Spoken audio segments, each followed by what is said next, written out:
Okay, this is my first live stream on YouTube, so please forgive me if I'm gonna make lots of mistakes here. I'm gonna start because today's program we're gonna be talking about, is it true that Jehovah's Witnesses are lying, or are they just simply mistaken? Let's find out.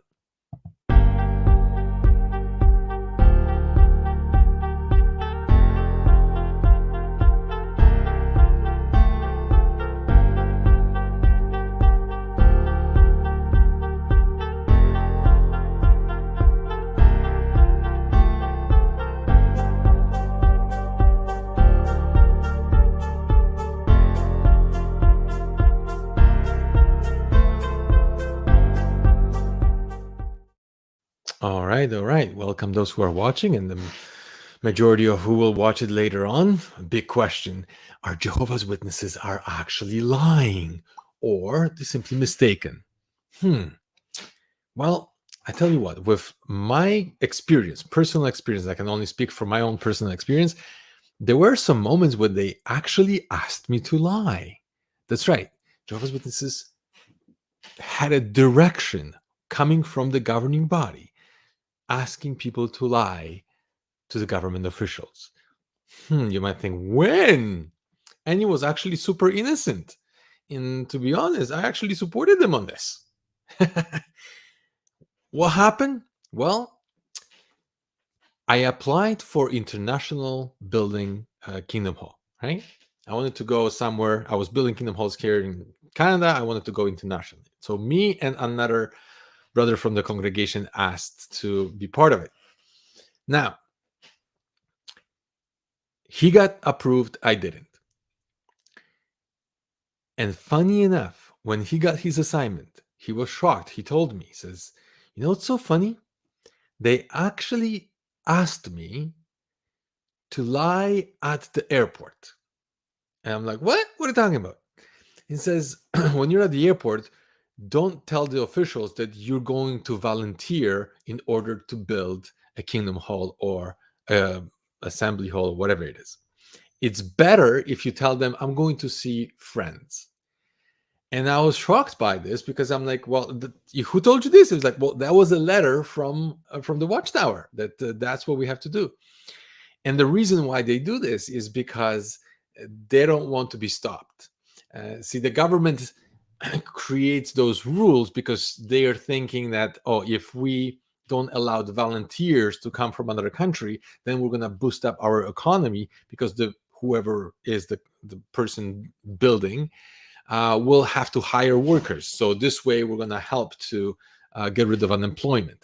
Now, they obviously don't understand that whether we use Jehovah's Witnesses from this country or that country, nobody will get paid. So that was the very clear cut, right?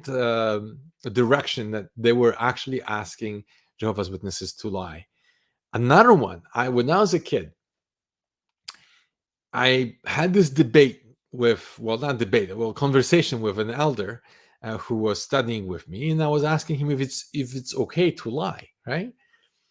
And he thought about it. He said, well, obviously it's not okay to lie. And I'm like, well, I grew up in Poland.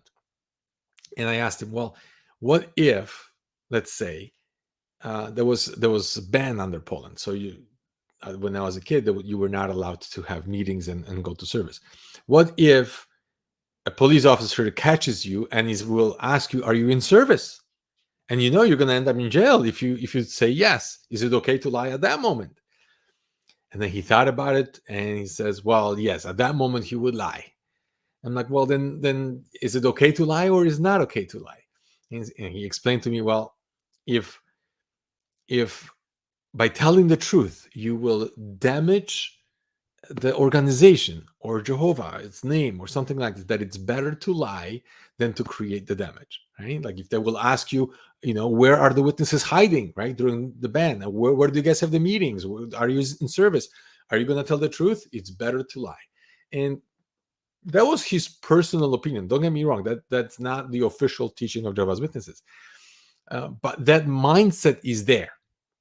That mindset of, okay, it's okay to maybe not lie, but mislead people. It's okay to hide some information if that information will hurt the organization of Jehovah's Witnesses. So, as you know, even when the court order was give us the documents that will show whether you have pedophiles in your organization or not, they would refuse to give that information to people, to the government, right, to the court.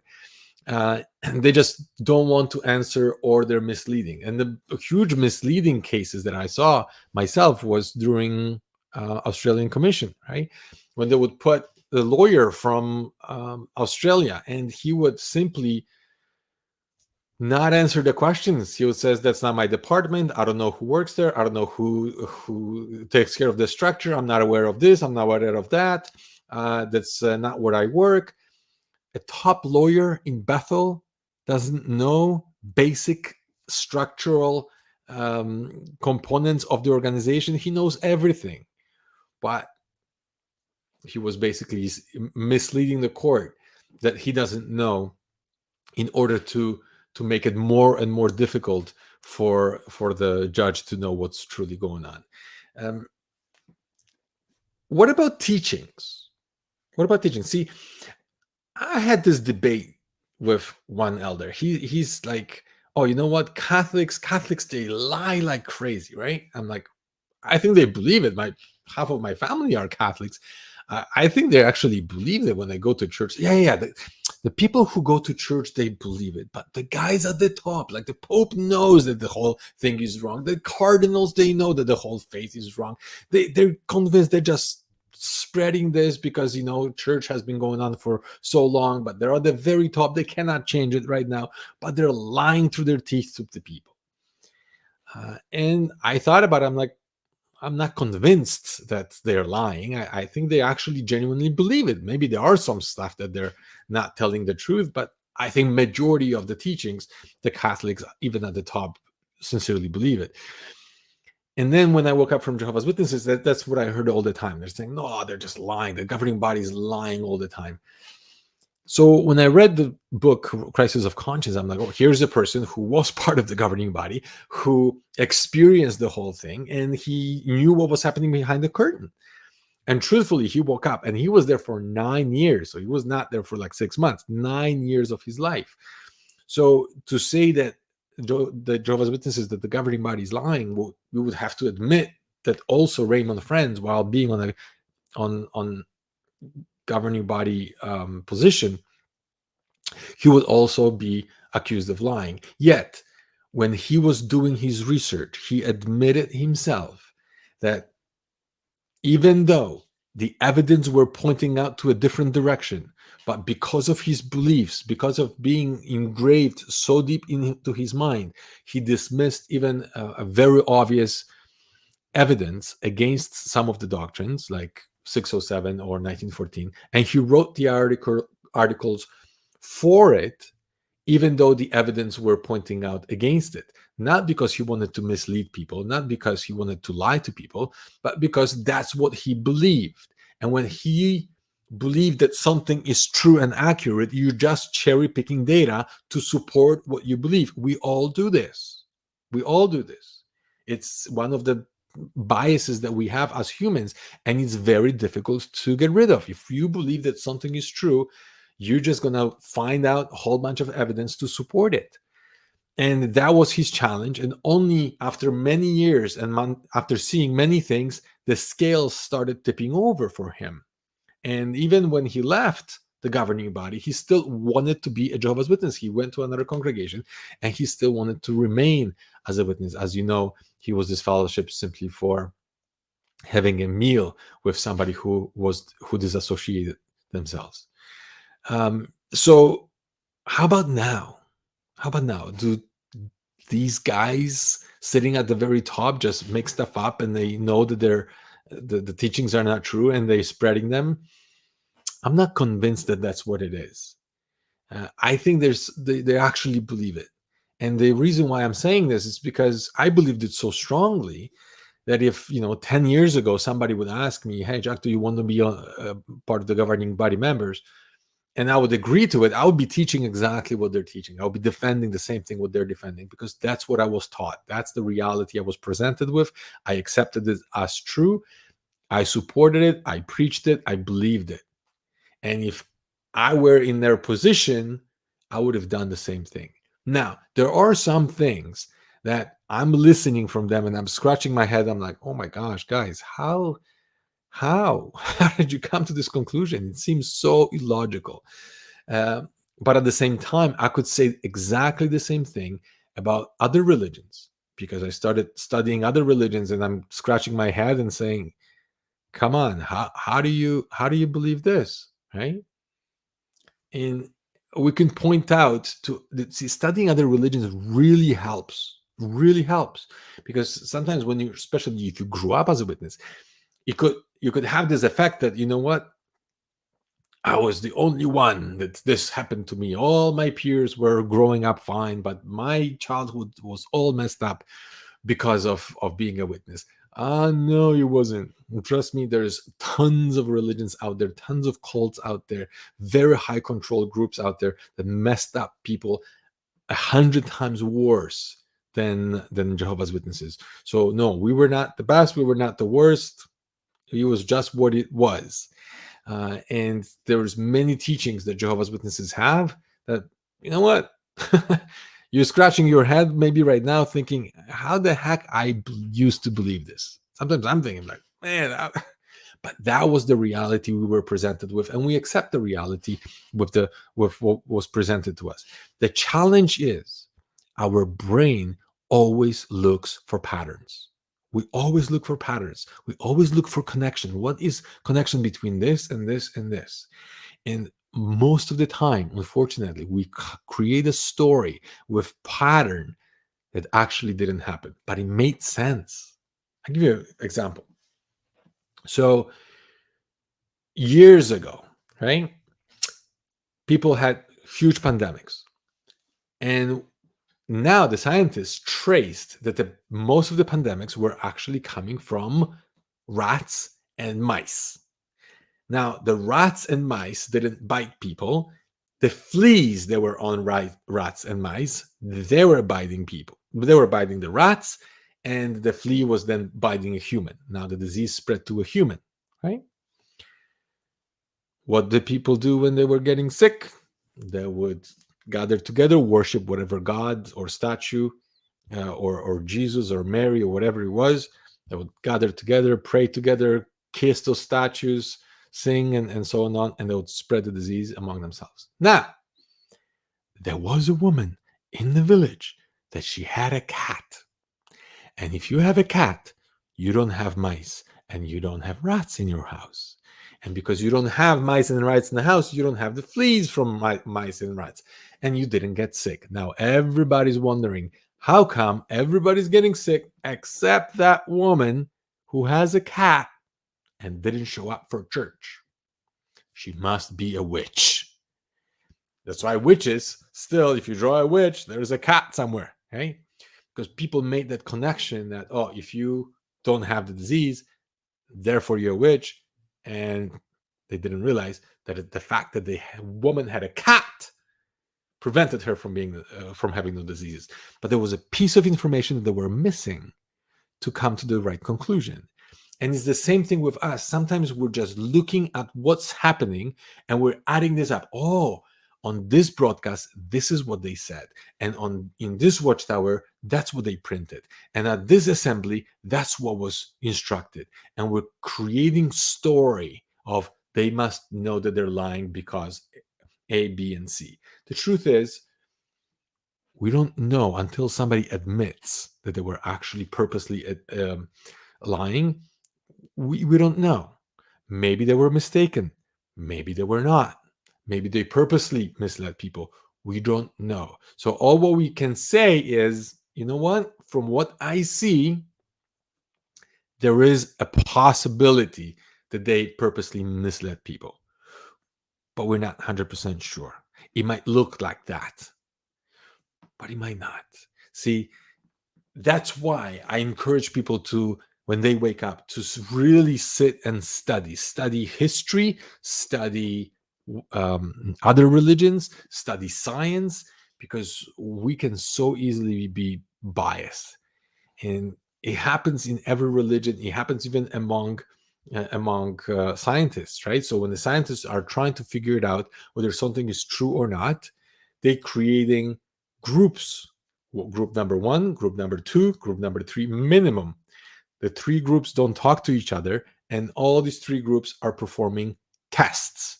And they're testing over and over and over again. Then they have conclusions after they watched and they measured and they repeated the experiments. They come together and they say, let me see, what did you find out? And if they see that the findings are the same for all three groups after performing many tests and they're identical, then they're like, okay, we have a great chance. That doesn't mean we have the truth. We have a great chance of finding out the truth. See, in life, all what we have is we can increase our chances of finding out what truth is or decrease our chances. Knowing what is the objective truth is sometimes very difficult because we all have biases.